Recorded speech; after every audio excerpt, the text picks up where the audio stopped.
છેલ્લા 2 દિવસથી ભારે વરસાદે સુરતને ગમરોળ્યું છે। જ્યાં જુઓ ત્યાં ચારે તરફ પાણી જ પાણી જોવા મળી રહ્યું છે। છેલ્લા 2 દિવસથી વરસાદ અવિરતપણે સુરત શહેરમાં વરસી રહ્યો છે।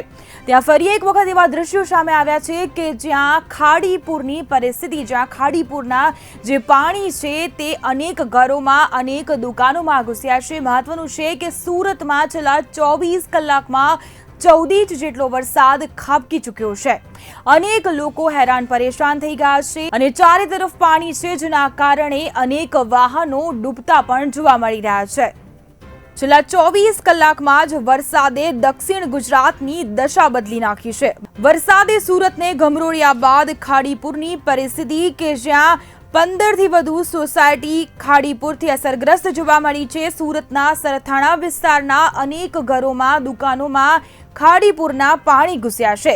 ખાડીના પાણી ક્યાંક લોકોના ઘરમાં ઘૂસ્યા છે તો ક્યાંક લોકોની દુકાનોમાં ઘૂસેલા જોવા મળી રહ્યા છે। આકાશી દ્રશ્યમાં જોઈ શકાય છે કે સરથાણાને ખાડીપુરે બાનમાં લીધું છે।